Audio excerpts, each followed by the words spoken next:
This short video is to show the polar opposites of consciousness and why being at the either extreme is in fact the wrong way of experiencing life. The first side is the unconscious. Now, the individual is not asleep, but rather lives out their life in a way where they think they are making decisions, but rather they are controlled by transpersonal forces. Forces in the unconscious described by C.G. Jung as archetypes. They are not even aware of such forces. They are very susceptible to manipulation by advertising and propaganda and behave as herd animals. This would be your typical unquestioning theist. Now, on the opposite end of the spectrum is the rational, scientific individual. This individual bases their life on evidence, but this evidence depends on significant presuppositions, i.e., nothing transpersonal exists. These individuals have usually questioned things, and in doing so, can see that science works. And indeed, these types of individuals have done much more for society, with marked advances made for humanity, especially in the last 100 years, with science and technology. Without the acceptance of transpersonal forces, these individuals are run by the ego. Like the opposite of the unconscious theist, this is your typical atheist.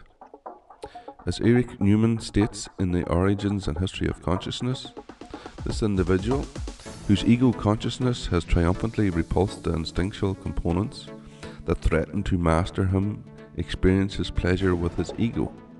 But he suffers because the instinct he has denied is also part of his total structure. Look at this scenario of the virtue courage. It lies between the vices of cowardice and recklessness. If you then think of consciousness as a virtue, you can see why being at either extreme is actually detrimental. Consciousness is obviously supposed to increase over time as we learn more and more about ourselves and our environment. But the problem is that if one particular area of the mind is too powerful, as with the unconscious or the ego, the whole becomes unbalanced, and any possible true realization of what or who you actually are becomes impossible. The balance of the conscious and the unconscious systems is the route to the self, to the real modern man.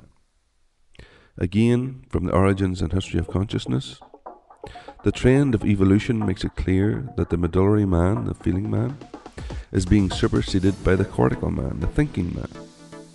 This can be seen from the continuous deflation of the unconscious, and whose over-accentuation of the conscious has led to the excessive repression and disassociation of the unconscious, that it has become necessary for him to now link back with that feeling man. Once the individual links back, then they can have a balanced mind.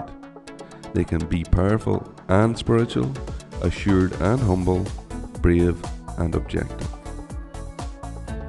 The purely thinking man in our times has found the guts to go after life, but do it being driven by the ego.